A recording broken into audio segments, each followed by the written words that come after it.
Hey, salut à tous les amis, c'est Day Lafarge, j'espère que vous allez bien m'écouter, c'est Alexandre, c'est super, on se retrouve pour un tout nouveau Yu-Gi Show et on est en présence comme d'habitude de notre Jackiv national. Salut, oh là, qu'est-ce qu'il est beau, en plus il revient tout droit de Cannes, bientôt au cinéma d'ailleurs.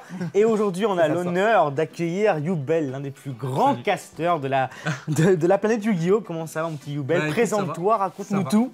Bah voilà, moi c'est Yubel, pour ceux qui ne me connaissent pas, je suis collectionneur, joueur, influenceur sur le monde de Yu-Gi-Oh! Puis vous pouvez me retrouver sur ma chaîne YouTube où je parle de l'actu des championnats et de l'actu des sorties, tout simplement. Voilà. Et un des meilleurs casteurs d'ailleurs. Il le dit arrête pas. David, je vais rougir, arrête. Il est humble, mais il le dit pas. Du coup, on se retrouve aujourd'hui pour vous présenter un deck de structure, la renaissance des marionnettes de l'ombre. Un très beau deck de structure et qui remet au goût du jour une petite famille Yu-Gi-Oh! Qu'on voyait à l'époque de 2014-2015. Et Jackie va vous en dire plus, bien évidemment. Et Yubel aussi, parce que Yubel est là pour ça. Bien sûr. Bah les gars, dites-nous tout, puis après on se l'ouvrira pour présenter ce qu'il y a à l'intérieur. Comme d'habitude, vous connaissez un petit peu le business. Allez, Donc, bah là, voilà, c'est un petit archétype comme David Lazy, voilà, qui était sorti en 2014. Dans l'Alliance des duellistes. Voilà, dans l'Alliance des duellistes. Et les nouveaux challengers aussi, hein, normalement. Voilà. Effectivement. C'est un deck qui a été méta très rapidement, qui s'est imposé sur les tables des tournois régionaux.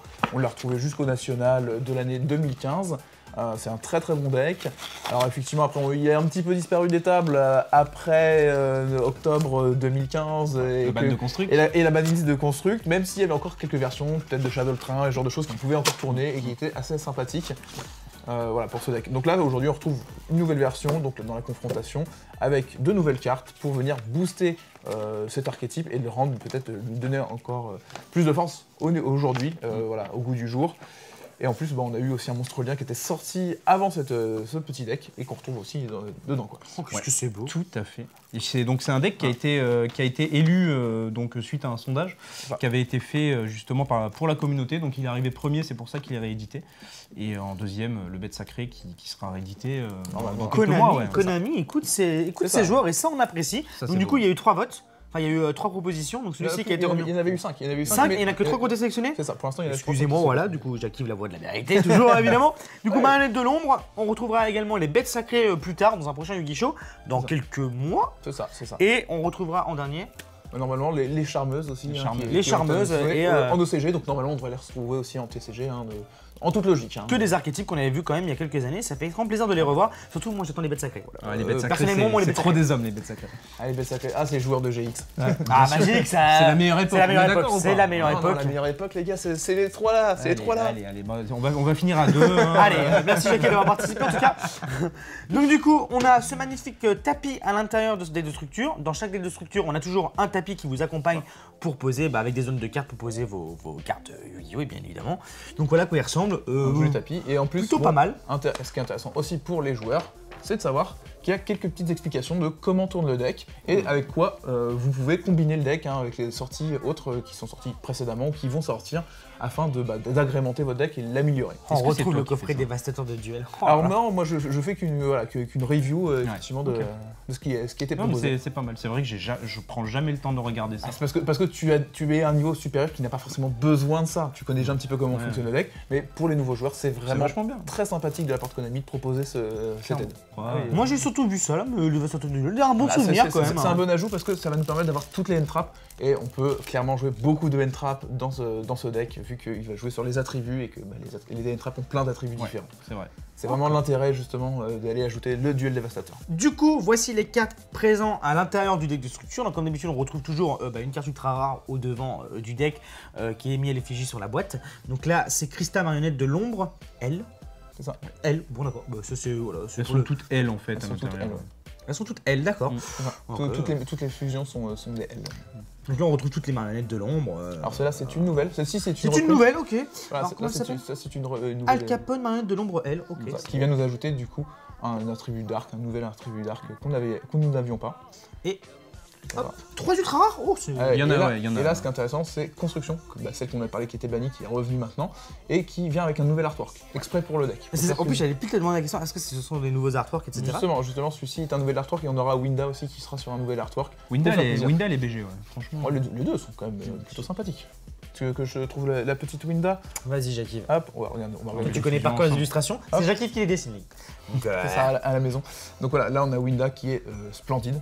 Une des meilleures Shadow, hein, d'ailleurs, si on peut le dire, aujourd'hui. Elle va lock complètement ton adversaire. C'est ça, hein, empêcher son adversaire d'invoquer spécialement, et en plus pas destructible par effet de carte. Ouais. C'est vraiment pénible. Même quand je jouais Sky Striker, ça m'embêtait parce que je pouvais pas Afterburner, c'était compliqué. Dans plein de decks, hein, Ouais. c'est vraiment très très fort. C'est même voilà, tout l'intérêt du deck, c'est d'abord Winda en général. Et après, quand vous faites des mélanges de archétypes, c'est faire des Winda, des Darklo avec, ou un Mekaba, ou en fonction de avec quoi vous mélangez. Et donc on va retrouver voilà, les autres fusions. Donc ça, c'est des fusions qu'on avait déjà aussi. Hein. Ouais. Celle-ci était des fois un peu compliquée à retrouver parce qu'elle était en secrète et un peu difficile. Donc c'est une bonne réédition. C'est une bonne réédition aussi. Hein, même chez Kinaga. Chez Kinaga, elle était en Ultimate et en ultra rare de mémoire. Donc elle était quand même assez cotée. Petit message d'ailleurs, n'hésitez pas à remettre les Ultimates. Ça, vous y pensez quand même. Moi j'apprécie. Merci David. Et en plus des fusions, bah, du coup, on a quand même un monstre lien. Donc déjà, là, si on regarde, on a déjà quand même la moitié de notre extra deck qui est rempli rien que par le premier deck qu'on achète. C'est vraiment génial, ce qui fait qu'on n'aura pas beaucoup de choses à ajouter. En général, on va juste jouer peut-être celle la x2, peut-être celle la x2 aussi. Et ça devrait suffire à faire tourner le deck et on rajoutera peut-être quelques monstres liens classiques. Après, dans les versions les plus compétitives, on va vraiment jouer ces deux-là en priorité. C'est ça. Ça, c'est fort contre Salamangreat parce que c'est Grista, quoi. Apkallon, on peut sortir avec un petit H en plus. Ouais, Apkallon est vraiment sympa. Chez Kinaga, c'est fort contre Dino, mais après, ça reste quand même assez... Celle qui serait peut-être la moins jouée, ça va être, je pense... Wendigo et Agneau. Parce que Vent, bon, quoi qu'avec Droll, ça va. Mais du haut... on peut jouer Sister. Et du coup, qu'est-ce qu'il y a d'autre dans ce deck? Mais c'est intéressant, mais qu'est-ce qu'il y a d'autre dans ce deck du coup, mon cher Jackie? Non mais c'est bien de préciser. Effectivement, faut préciser que c'est les fusions qui sont vraiment la clé centrale du deck, donc c'est vraiment intéressant fallait vraiment en reparler. Et après, on va parler un peu plus rapidement de ce qu'on découvre. Mais une nouvelle fois, on précise également que les decks de structure, on dirait que c'est pas forcément un bel item, mais c'est un très bel item, puisqu'il y en a qui gagnent des tournois, ne serait-ce qu'avec un deck de structure et peut-être un petit peu complété. Mais c'est quand même, ça reste quand même quelque chose de très puissant. Ce deck de structure, dès sa sortie, là, qui vient de se faire en février, a commencé à être représenté sur les tops des événements tout de suite, parce que c'est vraiment un très très bon deck. Il équivaut un peu le Soulburner qu'on a eu l'année dernière avec Salamangreat. C'est un autre deck qu'on a sorti en février. Et qui a vraiment son potentiel. Je pense qu'on le verra dans le top du national aussi, et peut-être au top du championnat d'Europe sans souci. C'est vraiment un très très bon deck, il a vraiment un beau potentiel, justement permis grâce à ces deux. Tout à fait. Après, ce qui est vraiment intéressant dans ce deck-là, c'est que les monstres marionnettes de l'ombre main deck, c'est des monstres qui sont des monstres à effet flip. On retrouve peut-être une mécanique que tu as connue, hein, David. Oh, l'insecte majordome, c'est ça C'est ça. Et là, vraiment, là, il part vraiment aux années 90, quoi. En américain, mais... C'est ça. Voilà, et donc, en fait, c'est un deck qui va jouer sur la fusion et sur les invocations flip, ce qui est quand même un deck qui était un peu à part lors de sa sortie, parce que c'est deux mécaniques qui étaient très peu utilisées à ce moment-là. Et aujourd'hui, en fait, ce qui est intéressant, c'est qu'on va retrouver un nouveau monstre eau, un vent et un monstre light qui vont venir jouer dans cet archétype qu'on n'avait pas forcément par le passé parce que c'était que des darks. Pour moi, celles-là, ce sont les deux meilleures aujourd'hui qui sont sorties dans le deck en termes de réédition, parce qu'elles combattent ensemble avec Construct. Tu vas pouvoir bannir Wendy avec Ariel, faire revenir Construct. Enfin bref, il y a des combos super intéressants. Si vous réfléchissez un petit peu, vous avez moyen de faire vraiment du sale à votre adversaire. Donc c'est ce qu'on veut. Hein. Du sale à ton adversaire. C'est vrai que ces deux-là sont les meilleurs. Celle-ci, x1 ça suffira, mais celle-ci effectivement il faut au moins les jouer x2 dans le deck. Moi mon ratio c'est x3, x1. Si ça peut vous donner des petites idées, hein. x3 Wendy, x1 Ariel. Comme ça vous savez qu'il faut acheter plusieurs fois le deck. En plus. C'est toujours mieux. Et après on a un super nouveau piège aussi qui est très sympathique. Très fort. Il nous permet de faire des reborns et tout ça. Et après la base du deck. Et est-ce qu'on trouve des cartes basiques qu'on a l'habitude de voir peut-être on va en retrouver derrière effectivement dans. Tu vas avoir une vieille carte justement, je pense qu'il va. Ouais, je la vois là, c'est celle-ci là. C'est ça. Tu vas voir. Quel après. plaisir. Et tu vas comment. Donc là, bon, on a une des magies de fusion du deck. On va retrouver les anciens qui sont reprints, qu'on a retrouvés aussi dans les Shadow Valhalla et tout ça, qu'on revoit. Alors peut-être ceux qui s'en souvenaient pas, il y a aussi deux monstres pendules dans cet archétype.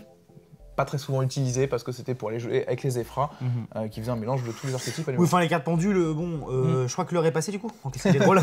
Non, mais ouais, les monstres pendules, les monstres pendules sont pas forcément les plus intéressants, mais par contre tout cela, ça va être ça c'est vraiment la carte cœur du deck.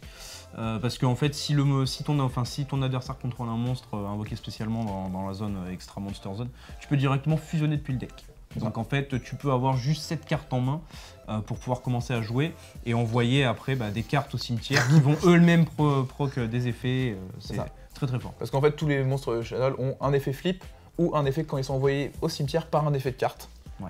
Et donc du coup, soit on active l'un, soit on active l'autre par tour. On ne pourra pas activer les deux, mais du coup, si on les envoie du cimetière par leurs effets, par les effets de polymérisation, ça va lancer toute notre énergie. Là, il y a un syntoniseur, il y a une carte du coup. Il n'y a pas de synchro, mais après on pourrait jouer du synchrone. Ok. Moi, je me demandais s'il y avait une synchro de cet archétype du coup. Parce que... Il n'y a pas de synchro. Ça serait une bonne idée. Hein. Franchement, une Effectivement, synchro peut-être, marionnette de l'ombre, moi je signe de suite. Peut-être, on verra un jour. C'est lui qui crée les cartes alors. Peut-être que tu veux nous le dire en avant-première. Ouais, c'est vrai pour la communauté. Malheureusement, pour l'instant, je n'ai pas d'informations à vous révéler à ce sujet, mais vous pourrez l'imaginer parce qu'effectivement, il y a ce syntoniseur. En tout cas, s'il nous le dit, vous ne le verrez pas au prochain épisode. C'est ça. Et effectivement, donc, David, tu connaissais un peu cette petite carte là, soldat du lustre noir. Qui ne connaît pas le soldat du lustre noir? Une carte assez mythique qui a marqué l'esprit Yu-Gi-Oh! Tout à fait. Et ça fait plaisir de voir que 20 ans après, elle est toujours jouée. Et qui en fait a toute son énergie parce que on a des monstres maintenant un monstre lumière et on a besoin d'un monstre lumière pour invoquer construction, ce qui fait que souvent le move ça serait notre adversaire a commencé, on envoie depuis le cimetière un monstre lumière, un monstre dark pour faire la construction, on fait la fête de la construction et en plus derrière on a un petit soldat du lustre noir qu'on pourra invoquer. Donc tour 1 tu peux l'invoquer? Ouais. Ok. Ce qui est vraiment très très sympathique, hein. Ça fait vraiment beaucoup d'agression sur l'adversaire. C'est clair. Mais quel abus. Après bon, on a une reprint du golem de lave qui peut être pratique pour se faire un peu le ménage sur le terrain. Une réimpression du dragon armé des ténèbres. C'était le feu ça. Les cartes qui coûtaient le plus cher à l'époque. Ouais, c'est ça. Et puis lui, il est revenu à balle, donc on va vraiment pouvoir en abuser. C'est vrai. Surtout comme je vous disais, on a plein de monstres dark, donc on pourra l'invoquer facilement et se servir de son effet. Et en abuser même un peu trop. Voilà un petit peu ça sur les bonnes reprints, peut-être en l'ancienne. Tiens, je vais essayer. Vas-y Hubel, vas-y. Est-ce que Hubel peut nous présenter un petit peu la suite? Allez. Que je ne m'épuise pas toute la parole. Donc ensuite on a Animal Féerique Bell, donc c'est un light, donc ça combote bien, c'est un monstre flip également. On a le Clown Farceur Majartiste, donc très très fort ça aussi parce que c'est un monstre light. Quand il est envoyé au cimetière, je peux payer 1000 pour le spé, donc ça me donne un extender, donc ça me donne une invocation spéciale supplémentaire. Donc en général, voilà, je vais enlever par exemple ces deux-là pour invoquer Construct. Ensuite, je vais déclarer son effet pour pouvoir l'invoquer spécialement. Ça me fait qu'avec une carte, j'ai déjà 2 cartes sur le terrain, donc c'est assez sympa. Le Chevalier Armageddon, un starter du deck. Limité à 1, donc lorsqu'elle est invoquée, tu peux envoyer un monstre dark au cimetière et donc proc un effet par exemple avec bête de piocher une carte, avec le dragon de casser une carte, etc. etc. Félix, on a un petit peu de Seigneur Lumière dedans parce que c'est vrai qu'on peut jouer un deck marionnette de l'ombre avec du Seigneur Lumière, vu que toutes les cartes marionnettes de l'ombre ont des effets dans le cimetière et que Seigneur Lumière, si on envoie tout son deck dans le cimetière, on peut faire des petits trucs assez sympas comme ça. La tortue électromagnétique. Très bonne réimpression. Très bonne réimpression. Quand elle est dans le cimetière, tu peux la bannir pour stopper la battle phase, si je dis pas de bêtises. C'est ça. Donc c'est assez fort. Ça nous permet d'envoyer un de nos marionnettes, tout simplement. Donc, mathématicien. Ça sera les 2 starters du deck si vous jouez Shadow Pur. Il est beau gosse, hein. Ça, c'est Jacquive dans 50 ans. Franchement, Jacquive, là, Jacquive dans 50 ans. Hein. Dans 50 ans Ouais, je suis gentil. Ouais, dans 15 ans, je pense. Ce sera là, les gars, vous ne passez pas au tournoi Yu-Gi-Oh! Allez, salut. Donc le mathématicien qui va être avec le chevalier Arma, les 2 starters du deck si vous jouez en version pure parce qu'elles vont vous permettre d'envoyer les cartes au cimetière tout simplement. Du coup pour ma part je vais parler de 2 cartes que vous connaissez tous et que moi j'ai beaucoup joué à l'époque et après que j'ai pas pu jouer par la suite parce qu'elle était bannie. Voilà. Excusez-moi pour ce petit bug. Donc le pot d'Avarice que vous connaissez tous et la fusion instantanée que je jouais à l'époque avec les monstres Néo si je ne dis pas de bêtises. Oui, c'est ça, exactement. Voilà, 2 petites cartes qu'on apprécie fortement, le retour du pot d'Avarice, qu'on peut mettre qu'une fois dans son deck, j'espère bien. Ah oui, okay. C'est déjà mieux que 0 avant. C'est déjà pas mal. Et puis fusion instantanée, voilà.